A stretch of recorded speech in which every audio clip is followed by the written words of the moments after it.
지난 2010년 1월 19일 국가수 특수부검실의 지하엔 흰색의 대형 보관 장비가 봉인되어 있었다. 이는 지난 70년간 단 한 번도 열지 못했던 시신의 일부로 전날 서울지방법원은 한 소장이 날라왔다. 바로 70여 년간 봉인된 채 국가수에 보관되어 있던 시신을 폐기해달라는 소장이었다. 소송을 제기하였던 봉선사의 회원 스님은 그 안의 시신이 어떤 인물의 시신인지를 알고 폐기의 소장을 제출하였던 것이었는데, 과연 봉인된 장비 안에는 어떤 인물의 시신 일부가 담겨져 있었을까? 이후 1월 26일 시사주간지인 시사저널은 충격적인 기사를 보도하였는데, 바로 봉인된 장비 안에 들어있는 시신의 일부를 공개하였다. 보관 장비 안에는 70대 남성의 머리와 30대 여성의 신체 일부가 보관되어 있었는데, 70대 남성은 백배교의 교주의 머리로, 백배교는 전용해란 인물이 지난 1923년 경기도 가평과 양평 일대를 근거지로 삼아서 장시한 종교단체로, 전용해는 자신에게 반기를 들었던 신도 620명을 무참히 살해한 제목으로 교수형에 처해졌던 인물이었다. 당시 일본 경찰은 전용해의 뇌를 살인자의 뇌로 지칭하고 연구용으로 보관해왔던 것이었다. 그렇다면 다른 30대 여성은 누구였을까? 그리고 시신의 어느 부위가 보관되어 있었을까? 두께가 1m나 되는 두꺼운 차단문을 4개나 열고 들어선 냉장 보관기의 맨 위쪽 칸에는 30대 여성의 둔부와 바로 생식기를 오려낸 표본이 저장되어 있었다. 생식기를 완전히 도려내고 나팔관까지 이어지는 자궁까지 그대로 도려내어 보관했던 것이었다.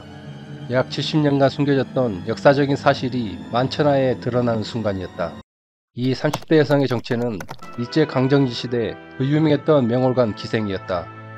명월관은 1909년 대골 국내무 주인관과 공중요리를 맡았던 안순환이 서울 종로에 명월관이라는 간판을 내건 게 시초로, 그의 관내 기생제도인 관기제도가 폐지되자 갈 곳이 없던 궁중의 기생들이 이 명월관에 모이게 되며 명소가 되었다.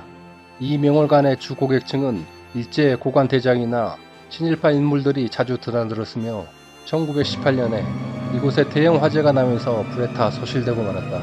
그 유명했던 명월관에는 명월이라는 애칭을 쓰는 기생이 있었는데, 이 기생과 동침한 남자들이 줄줄이 폭상사를 당했다고 전해졌고, 그 원인을 찾아내기 위하여 그녀가 죽은 후에 그녀의 생식기를 적출하여 호루 말린 용액 속에 넣어 표본을 만들었으며, 이 표본을 광복 이후에도 국가수가 폐기하지 않고 계속 보관하였던 것이었다. 이는 일제가 만들어낸 구설수가 클 가능성이 높은 게, 당시 명월이는 많은 남성들에게 인기를 독차지하고 있었는데, 그를 상대한 남자들이 모두 복상사를 당했다는 설은 말이 되지 않는다. 그리고 명월이의 죽음에 대해서도 미스터리한데, 30대에 요절했다고 알려졌던 명월이는 사실 50세가 지나 한국 전쟁 중에 사망했다는 말도 전해지고 있다. 명월이라는 애칭은 명월관에서 따온 이름으로 그녀의 정확한 정체는 알 수가 없었으나, 일본의 화가 이시 하쿠데이란 인물이 명월이와 사랑에 빠지면서 그녀의 초상화를 남겨 그녀의 정체가 밝혀지고 말았다.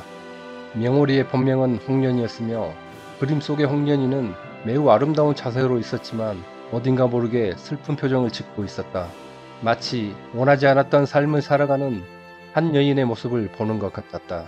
궁중의 기녀였던 홍련이가 친일파와 일제에 의하여 강제로 명월관에 일하게 되면서 그들의 강압에 의하여 몸을 팔게 되었을지도 모를 것이다.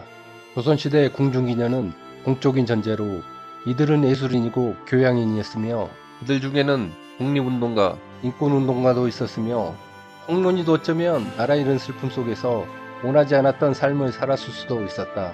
당시 일제는 의학이 비약적으로 발전하고 있는 단계였고, 조선인들을 상대로 상업적인 목적을 위하여 생식 박람회를 자주 열었고, 그녀가 사망한 후 왕성한 생식 능력을 가졌을 것으로 예상했던 그녀의 생식기를 도려내어 연구 목적과 전시 목적으로 사용하였다.